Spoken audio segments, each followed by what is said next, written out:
Well, if you were to go into a store, a brick and mortar store, and talk to a sales associate, you now have the ability to do that online with an AI assistant. So the vision of what we're building at Nobi is to really create that sales associate, but in your store, in your brand, to let your customers find what they want more easily. And hopefully you as a brand can upsell and cross-sell them with products that they actually want. Welcome to today's episode of the Ecommerce Revolution Podcast, where we dive into the dynamic world of e-commerce and uncover the tools and tactics that empower today's emerging entrepreneurs. Our podcast is part of our community with the same name. The community is geared to providing emerging e-commerce entrepreneurs with courses, content, and coaching to help you all launch and grow successful businesses. Check us out at ecomrevolution.co. Let's get things started. Welcome to another episode of the Ecommerce Revolution Podcast. I'm Ramin, your host. Today, we're diving into one of the most exciting and fast evolving areas of e-commerce: AI agents and AI shopping assistants. And we're bringing back a familiar face to help us explore this topic. Shanif Dhanani first joined us when he was building Apteo, a predictive marketing platform helping e-commerce brands understand what their customers would buy next. Since then, he's continued to push the boundaries of AI in e-commerce, and today he's back with something even bigger. Shanif is now the founder of Nobi, an AI shopping assistant that helps e-commerce brands improve product discovery, boost average order value, and uncover real-time customer insights through intelligent conversations. His journey spans co-founding Tap Commerce, which was acquired by Twitter, working as a data scientist, and now driving innovation at the intersection of AI and e-commerce. So, without any further ado, please welcome Shanif back to the E-commerce Revolution Podcast. Shanif, great to have you here today. Hey, Ramin, thank you so much for having me back. It was a pleasure to chat last time, and I'm excited to chat today. I love it, and as I mentioned to you, I was scrolling through LinkedIn, obviously reading a lot of AI, and I came across. I'm like, wait, Shanif is doing something very different, very exciting. Obviously, playing perfectly into the world of AI and e-commerce, that intersection that is so important. I love it. We leave you alone for 2 years and you go and build another business. And I guess that's what entrepreneurs and founders do, right? That founders got to found. It's unfortunate because at some point you're kind of like, what am I doing with my life? Maybe I should go work, but you got to do what you got to do. So for you me, got to wear that T-shirt. You got to get that T-shirt because that's the players got to play, founders got to found. I like it. That's what I thought. Yeah, no, but I'm back and it's doing some interesting stuff, I think. Yeah, we'll take a moment and just tell us about the company, the business, the vision. I mean, I have a lot of questions about the specifics, but I really, really want to just understand, just the overarching idea behind this. Sure. For those folks, I think it all starts with AI a couple of years ago. The way we think about AI today has changed. When we first spoke, it was less about chat and, these conversational models, and it was a lot more about, in my case, predicting what people were going to do next and quantitative stuff. Today, we're in a world where machines can reason, they can think, they can essentially spit out things that make total sense, which opens up this huge world. In the world of e-commerce especially, it opens up a world where, for example, if you were to go into a store, a brick and mortar store, and talk to a sales associate, you now have the ability to do that online with an AI assistant. So the vision of what we're building at Nobi is to really create that sales associate, but in your store, in your brand, to let your customers find what they want more easily. And hopefully you as a brand can upsell and cross-sell them with products that they actually want. That's great. And, I love the example of the physical world because, so much of what we do in e-commerce should relate to the physical world. And how do we do that, right? Because that is probably the greatest connection between a customer and a brand and a store. How do you bring that? So I love that. Well, maybe just let's take one step back and just explain to our audience, this term of AI agent, because we're hearing a lot of it, right? It is everywhere. Everybody's talking about it. Mark Benioff of Salesforce says they're throwing everything they have behind agents. Everything is happening there. Tell the audience exactly what an AI agent is. I love this term and I hate this term. Everybody uses it, but nobody knows what the heck it means. Right. That's the crazy thing. An AI agent is just a piece of software that can take some actions based on an objective, and it can take those actions by itself without having to have a human in the loop. Now, we can do that today because, as I mentioned earlier, you've got these models, these LLM models like ChatGPT, which people have used, that can, I hate to use this word as a data scientist, but quote unquote think. And so now that you have software that can think, you can also get that software to make intelligent decisions by using things like tools or actions, looking up products in a catalog, for example, or looking up your order number in a database to help you figure out when are you going to get your package? So long story short, an agent is software that can take actions on its own. That's great. All right, perfect. I love that. You simplified it because, I do think it's being overused, and I think a lot of people just don't understand. And how does it differ, like, let's just say from a bot, what we'll think of as a chat bot, back in the day, which was only 2 years ago. How does it differ from a bot? That's a great question. So if, bots are really, really the stupidest version of an agent, if you can think about them. Bots can't essentially take actions on their own. What happens in a bot is they essentially just follow a script. If you're a software developer, you make this bot, you tell it first go to, if somebody mentions this phrase and it has this keyword, then do this. Big if then tree, big decision tree. And it just follows the decision tree all the way down. With an agent, you are not necessarily doing if-then rules. You're essentially looking at the meaning and the intention behind what someone is saying, and you are responding to them intelligently. So bots are essentially just scripts that follow like a lot of if-then rules. Really, really stupid, and maybe not even agents really. Nice. Okay. Well, if I'm a small e-commerce brand, why, other than it's the cool thing to do, which I think a lot of people jump into, right? Why should I be paying attention right now to AI agents? Is this going to save my business? Is it going to be able to take my business to the next level? We talked about, as far as Nobi, being able to average order value, being able to create that shopping assistant, but just in general, AI agents. Why should I be paying attention to it right now?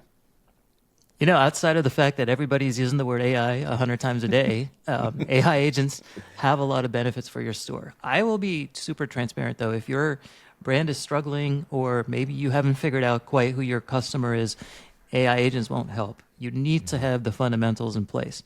But if you've got a good brand and you've got a good product, where we are seeing AI agents really help is in the ability for the customers who come to your store online or even your salespeople in store who are using the agent to really figure out what's the best thing to show to one particular customer.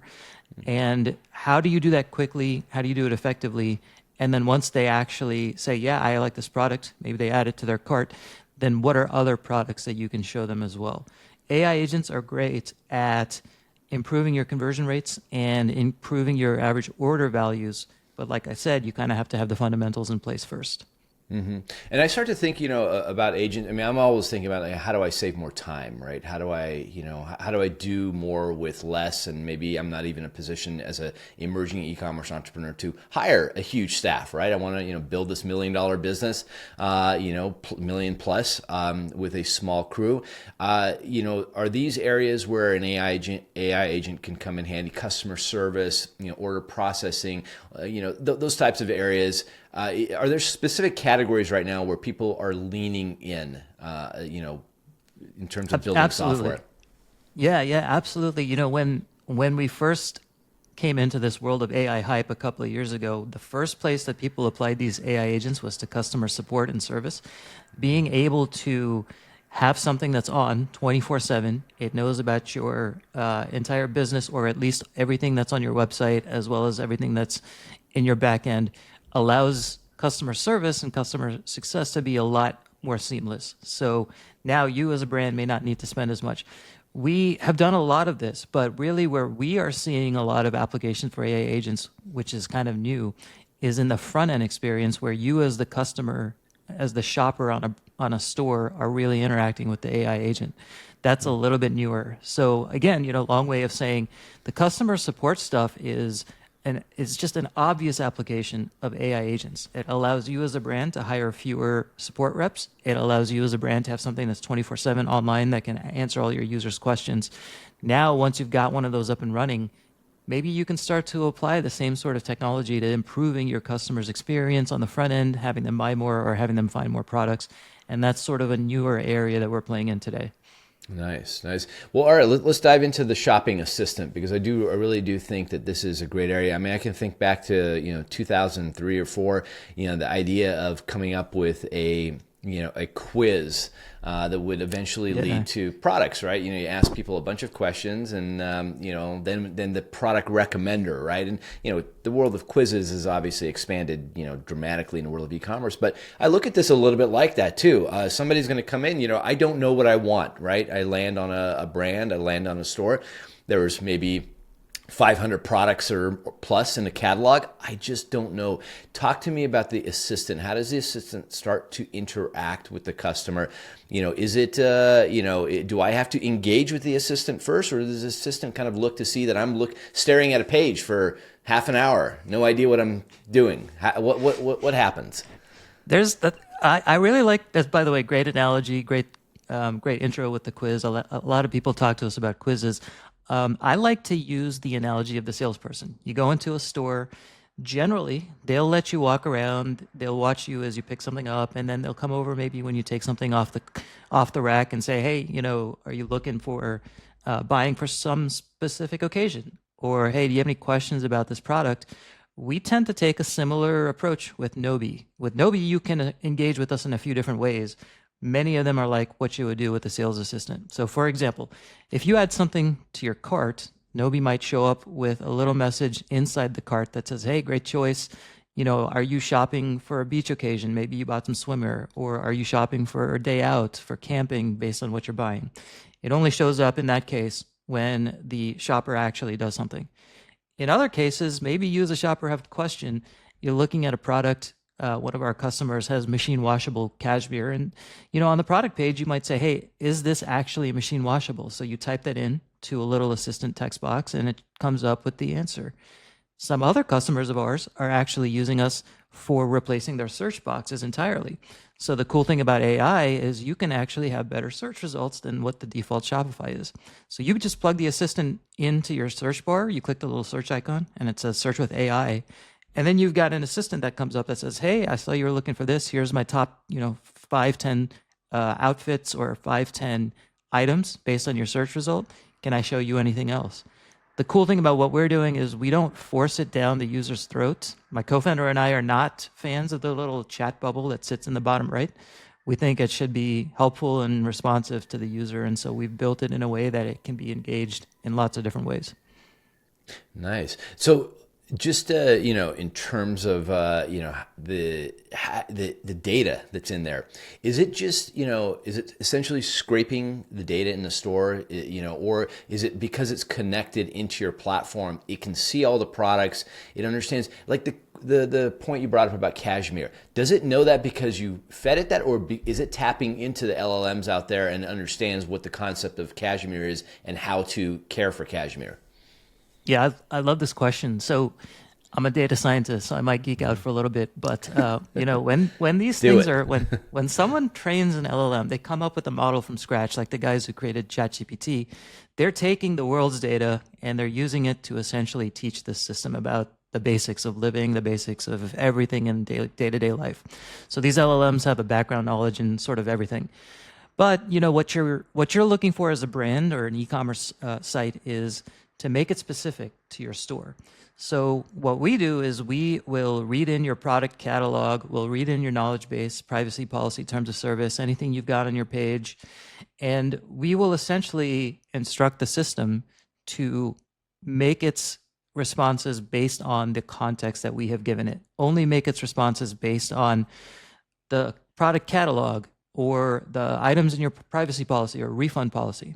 So what that does is it allows the system to take what's on your privacy policy or knowledge base or your product page and combine it with its essentially like its foundational elementary school level understanding of the world, maybe high school level understanding of the world, and give you a response that's basically relevant to what your store has. So it's a long way of me saying it's specific to what's on your store. It's specific to your product catalog. It's specific to basically any knowledge or context you've given the LLM, but the LLM is able to make a smart response and put together a series of words and sentences based on its background knowledge.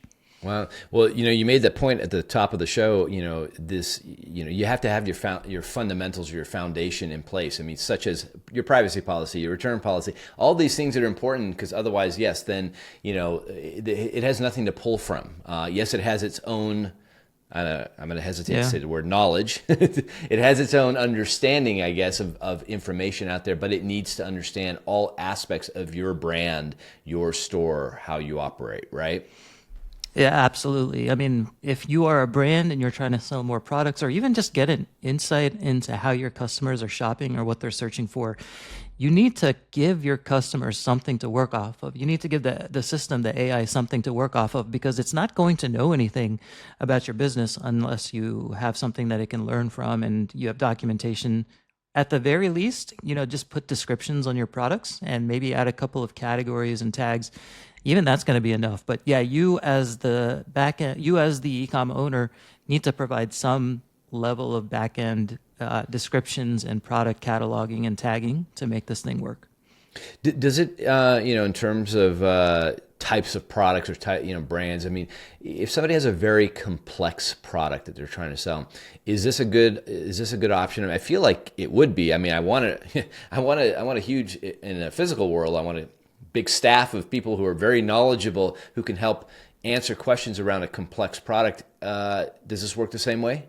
I mean, can it take care of that? Yeah, like the answer that I hate to give, but I have to give is it depends. I used to be a consultant at Booz Allen. So for example, we're working with a company that creates tools and they create like these industrial parts. Like that stuff is very technical, highly complicated. A 1-inch drill bit might be different than a 1.25-inch drill bit. But if you have done the work of properly setting up your product names, the categories, the descriptions, then yes, it will be able to say, okay, this is the tool that you need, or if not, here are the top 5 selections that we found. You now can go through and look at each one and ask us additional questions. So it really kind of depends. There are some areas where it may not work really well. Maybe the different products you have are just so abstract and you haven't provided a lot of descriptions that it's just not going to know what to do with them. But in general, it will be able to come up with enough context that it can provide you a smart response. And that's what we're seeing with a lot of our customers, particularly those customers who are using us for product discovery. We are able to surface and rank the top products better than their default search engines. That's amazing. Search, we know, we just pop onto Amazon and we see search, right in your face, one of the biggest pieces of real estate on there. But when you go to a lot of smaller sites, the search doesn't work so well. And I know that Shopify is trying to address this. They acquired, I think, Vantage recently to start to address the one of the biggest problems that smaller businesses have. But I love that you're looking at it from that angle as well. I would say probably 90% of our audience and community members use Shopify. I mean, it's probably safe to say that that's probably true for the rest of the world as well. And most entrepreneurs are used to one click, drop an app in, ready to go, right? Maybe that app starts doing. Tell me about the setup process for your shopping assistant. How, what do I do? Do I click a few buttons? I see there's a demo opportunity on the site, which I love. I think everybody should see a demo of this, see it in action. But what does that work? How does that work?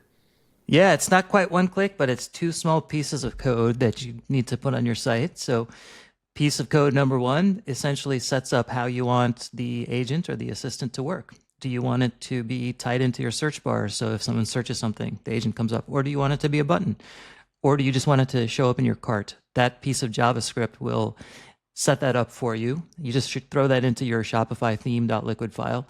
And then the second piece actually helps us track how well we're doing. It uses Shopify's custom pixels to help us run A/B tests for you. So we actually want to make sure we're adding value.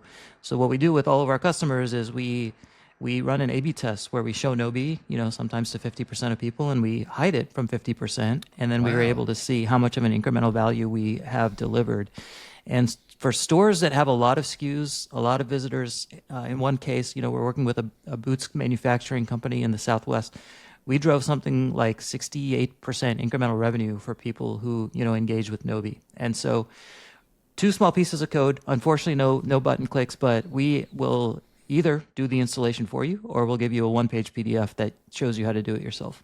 That's great. That's great. And do you see this at some point, moving into the app world, or is it better to be done the way you're doing it because it's a little more control? You need to place the pixels in specific areas. It's a great question. When people, as you know, everybody cares about their brand, the look, the feel, how it all works.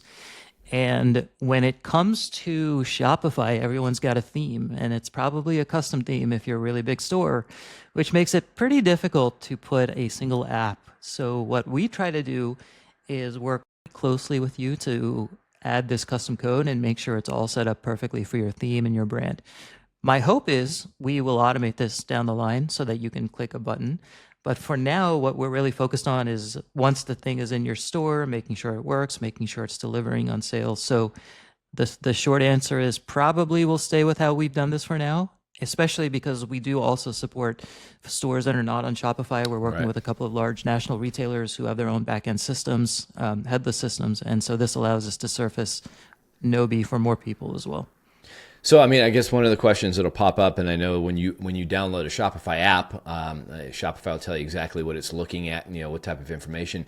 One thing that always comes up with, community members, is this safe? Is my customer data safe? If I'm passing all this information back and forth, what's it learning off of? I think it's a fear that people have on ChatGPT as well. Maybe I shouldn't put that piece of information about me on there. This is a big thing. Before we did Nobi, we were doing a little bit of custom consulting, and there's a lot of confusion about how these AI models use your data. But the first thing I'll say, just to make sure everybody's on the same page, if you're using ChatGPT for free and you're just typing it onto their website, then they are allowed to use your data. And what they do is they might go through at some point and use it to train the model. It's not learning on the fly. A lot of people think as soon as I type something in, it's going to know about me. That's not the case. It's the next version, right? The next version is using. Okay. Mm-hmm. But that's only if you're using the free model or you have used one of their versions of their product that uses their data. If you're like us and you're plugging into an API, and for what it's worth, we don't actually use only ChatGPT. The world of AI has gotten so big, there's a lot of great competitors, that if you're using these APIs, they don't actually retain your data for more than 30 days. And most of them will not train on your data. And then, on top of that, if you are using Nobi, most of the time you're entering things like, hey, I'm going to Mexico for a wedding. Can you show me summer outfits? That's the only sort of data that gets sent out of your store, along with the analytics that we track. You're not sending things like your email or your address or things like that. So the long answer is what I just gave you. Short answer that brands need to worry about is anything that your customers type into the assistant will be essentially sent out of your store, but we make sure it's not retained. We make sure it's not used to train. And what we find is most folks are generally okay with that. Okay. And, you mentioned using multiple, platforms. You're tapping into OpenAI. I assume you're probably tapping into Anthropic as well to, leverage. Is there one that's better than the other right now, in your opinion, in terms of delivering data back and working with? Yeah, these things are all... This is an interesting field because some models are meant to be really smart, but they might be a little bit slower. Some are meant to be really fast. So, maybe they're a little bit less intelligent. What we have found is, believe it or not, the best model we found that combines both intelligence and speed is an open source model called Llama. Facebook, Meta, I guess, developed it. They have pushed out this open source model. And there's another company called Grok, which has developed their own CPU chips to make these things run super fast. So in our case, we use the Llama model on a Grok instance to make sure we're delivering smart answers, but quick answers. Fascinating. Wow, that's great. And yeah, I was just looking at a pie chart of, in terms of who's leading in this space, and definitely Grok XAI's platform. I mean, it's growing rapidly. It's catchy. I think each time a new version of something comes out, somebody jumps in there, right, and says, "Oh my God, this is amazing," and that's the whole point, right? Whole point in there. Talk to me about, this is the important part, in my opinion, is what it does for your brand conversion. Growing your conversion rates, driving upsells, reducing cart abandonment. Are there any stats you can point to right now that you're seeing with other brands that are just like, wow, this is really amazing? Yeah, I'm really excited because, as we spoke about earlier, I used to run a company called Apteo, and we would see decent results. The results we're seeing now are impressive. So if you think of the funnel, when it comes to customers who visit your site, then maybe either search or click on a product, view a product, add to cart, and purchase. That funnel, we are seeing Nobi make strides across every step. So for example, I'm just looking at some stats now. We have about a 25% improvement in people who engage with Nobi versus those who just look at a product and then leave. We're seeing about 12% improvement in terms of product viewed. We're seeing about 12% improvement in add to carts, and then we're seeing about a 9% improvement in checkout completions, and then super interesting, about a 60% improvement in average order values. So the concept here is when you can find a product more quickly, you add it to the cart more quickly, you find other things that you like more quickly, and then you check out more quickly, and that affects everything across all metrics. And so we're psyched, we're excited. This tends to work better for brands who have a lot of SKUs. Maybe if you've only got 10 or 15, maybe you're not using us for product discovery, maybe you're only using us for support and Q&A, and in that case, the metrics won't be as great. But from the brands that we've worked with that have a lot of SKUs, we're really excited because these numbers are really encouraging. Yeah, very impressive.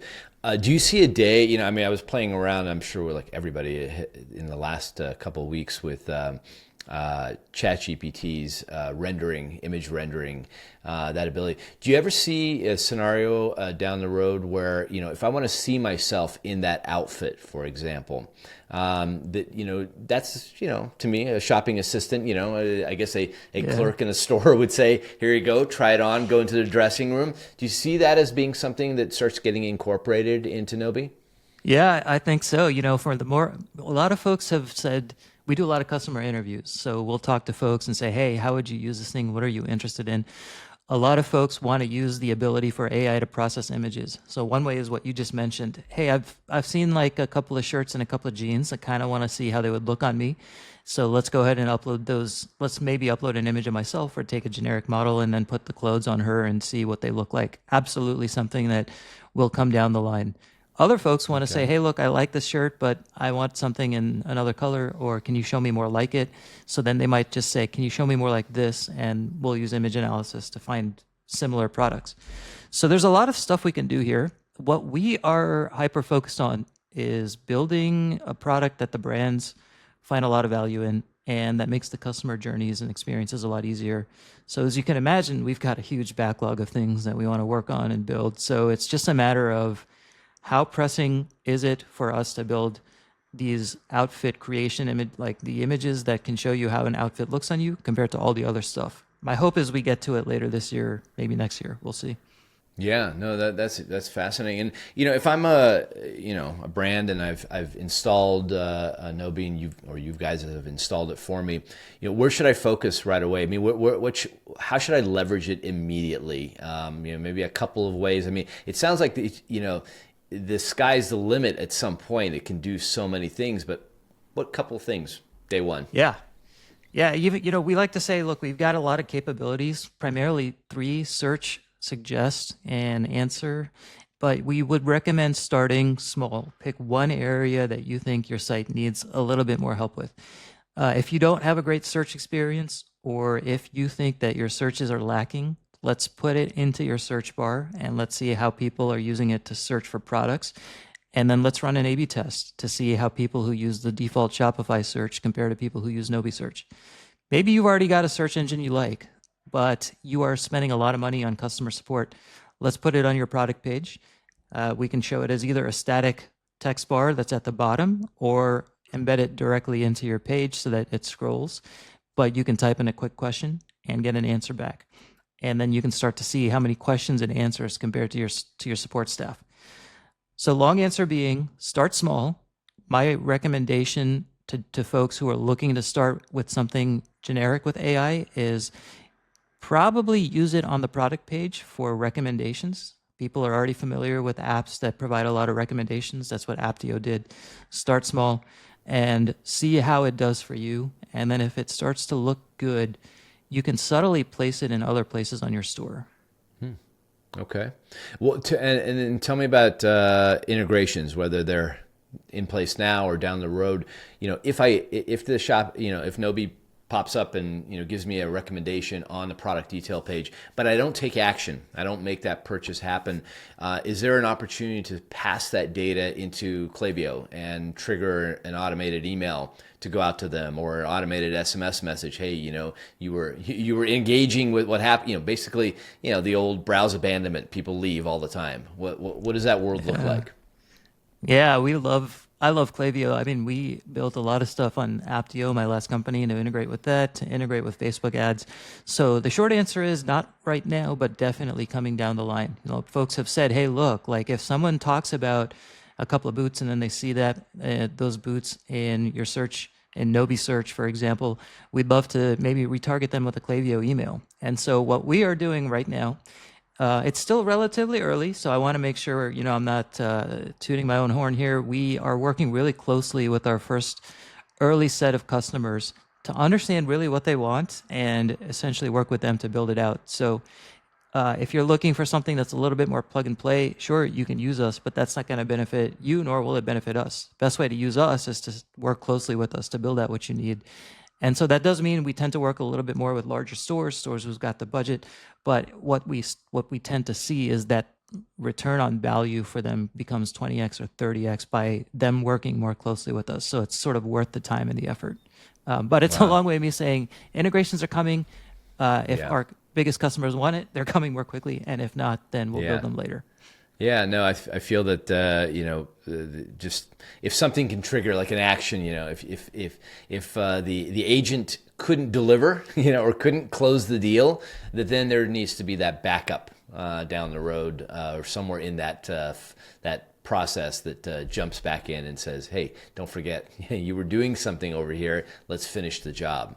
In there. So that's good. That's good. All right. Well, just talk to me about the future, maybe in general about, AI agents. You're probably plugged in, very tightly into reading and watching everything that's happening.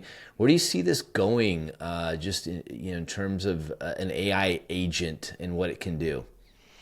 Yeah, I like to think about it again as that sales associate, but maybe it's a sales associate who has been working with you and building a relationship with you for years. So maybe maybe Nobi is on your site, and then as you start to look at more products and you browse more products and you start to build up a profile about someone, you are using that information to reach out to them more proactively, maybe on WhatsApp, maybe on email, and saying, hey, we actually found these. We think they're going to work for you.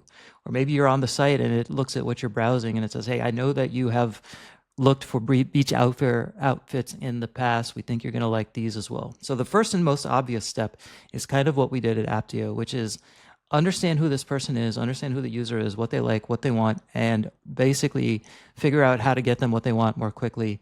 The second can be, we have started to debate a lot about this. Do we go more into customer support? Do we start building back-end integrations into your orders processing system, your return system?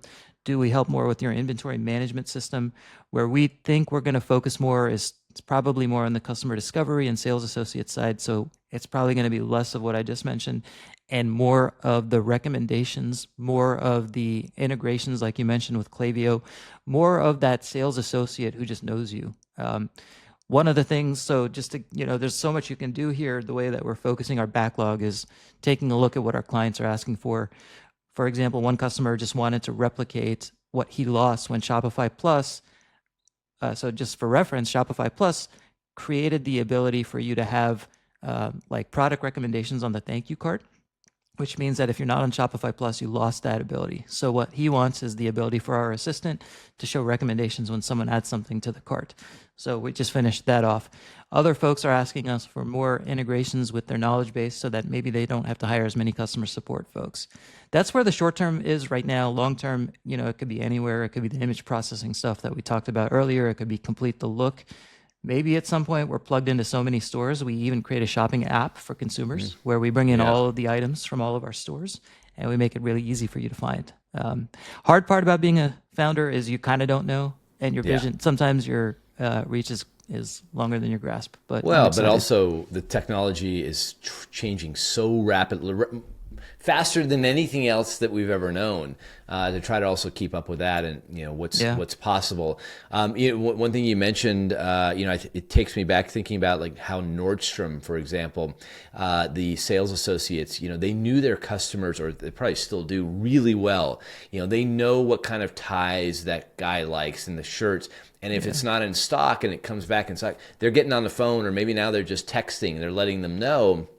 And I think some sort of CRM-ish approach, because that is discovery, right? I came into the store, the online store, and I tried to find something, and it maybe was out of stock or not available, or it's something on their list to find, and that the AI agent finds it, notifies the customer, hey, it's back in stock, come on back. Ready to make that purchase. Again, that physical world is, we could just stare at the physical world forever and figure out all these things that, that have always worked really well in the physical world. That's so true. It makes my life a lot easier because now all we have to say is we're not trying to reinvent the wheel. You guys already know about sales associates that live in your store. We're just automating a lot of that and bringing it into the world of digital. And so that makes the pitch that we have a lot easier. Absolutely. Tell me about the name. What was how'd you come up with the name, and what's around it? So a little bit of background. Nobi, I have started with a co-founder of mine, but this is actually our second attempt to see if we could build a business. The first one was a totally different company, different name, and nobody knew how to pronounce the name. For reference, it was Locusive. So my co-founder, awesome dude, he was like, dude, we got to find a new name. And so he started reading the Wright brothers book about how they started building planes. And he came across this saying, and I'm hoping I'm not going to butcher it, but it said, no bird soars in a storm. The concept is anything that any great achievement requires work. Birds are not sitting back and soaring when there's a lot of crazy weather out. They're making an effort. So he was like, well, no bird soars in a storm, no bird, no bee, let's go with Nobi. And he was like, it's easy, quick, and fast, and there's the AI domain that's available. We had to pay some money for it. Some domain squatter had bought it, but it was not too expensive. So we went with Nobi. Hats off to your co-founder. I mean, that's a fascinating process to come up with a name after just reading a passage and putting pieces together. I love that idea. That's boy. He's a smart dude. He's a smart guy. Maybe you can have him on your show at some point. So. Love to chat with him as well. That's amazing. Well, this has been great. So listen, I always like to ask this one question as we get to the end of the podcast, and especially this rings true here because you are ingrained in the AI world. I'm sure you're just digesting, 90 miles an hour trying to pull all this stuff in, but you're also a heavy user. Yeah. And it's funny because a lot of what entrepreneurs these days know AI for is the generative AI, right? The actually getting in there and typing and asking, writing a blog, writing email marketing text. You must use that regularly, I assume. Oh yeah. Tell me something, and it maybe doesn't have to be just that, but something that you have used recently, you've used AI for, that even made you stop in your tracks and say, "Wow, I can't believe that did that." I'm a coder and a techie, and so I hope this doesn't bore your users, but like your listeners, when you write code, it can be kind of tedious. It's like solving a puzzle, and sometimes the puzzle is really, really complicated, and you're missing maybe 5 pieces, and you've tried to put the pieces together yourself. So there was a recent issue I was having where I asked I asked ChatGPT to solve some code problems for me, and it did it, and it worked, and I was just like, oh my goodness, this just saved me 5 hours of work. I've been sort of struggling with this for the past day.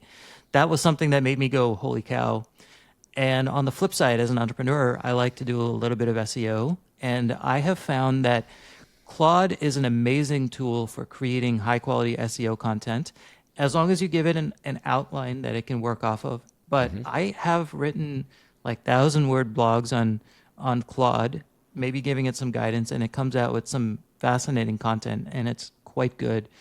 And then finally, I used to use, and I still do, I use AI to essentially look at our database where we keep track of all the users, all the events that we have, tens or hundreds of thousands of search queries, and answer highly specific questions about, what was the most popular query today for this customer. And it's able to come up with a way to query the database and then take the results and summarize them for me. So those are sort of 3 examples where I use AI personally. That's amazing. And you just literally summed up perfect examples. The blog writing, I've played around with tools like hypertext. ChatGPT, not amazing at long form blog writing. No. Too much repeating.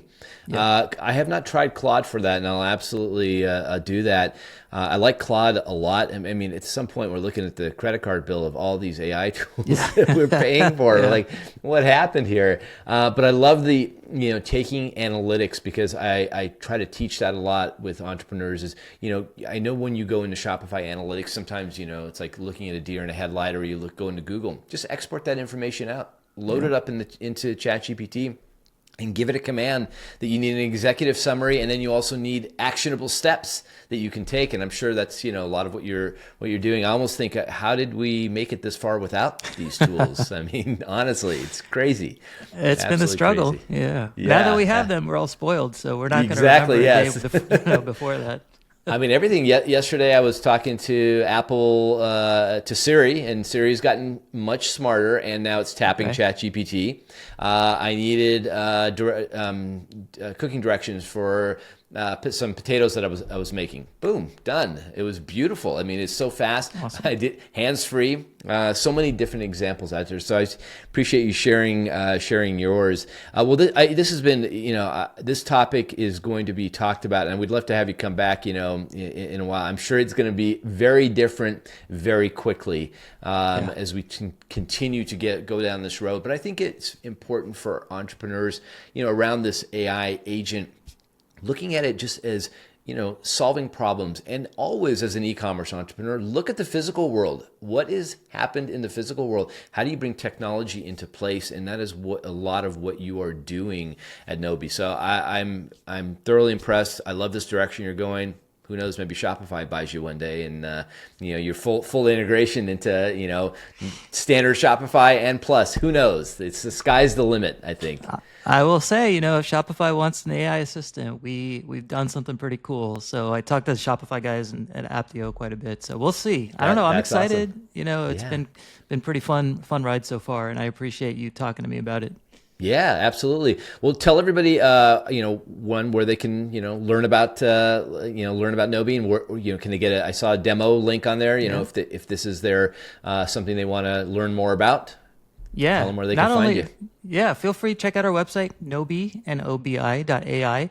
We actually do personalized demos. So if you're on Shopify, we can actually read your product catalog and show you how it might look like on your store. So feel free to reach out, nobi.ai. And if you need to get in touch with me, I'm Shanif, SHANIF, at nobi.ai. Always happy to chat with folks. E-com is a tough industry, but it's a fun industry. So I love meeting folks in it. Well said. Tough but fun. I love that. Well, thank you very much, Shanif, for coming back on to the Ecommerce Revolution podcast. Great to have you here. It's a wealth of knowledge. Thoroughly enjoyed this conversation, and we will get the word out because I think this is an area that e-commerce entrepreneurs and founders absolutely need help in, converting more product, selling more product at the end of the day, and learning about their customer base. So thank you very much. Have a wonderful rest of your day. Yeah, absolutely. Take care. All right, that brings us to the end of another episode of the E-commerce Revolution Podcast. Don't forget to check out past episodes, which are all available on demand on YouTube and wherever you listen to your podcast. Ready to join the revolution? Become an exclusive part of our growing community of emerging e-commerce entrepreneurs at ecomrevolution.co. Until next time, see ya.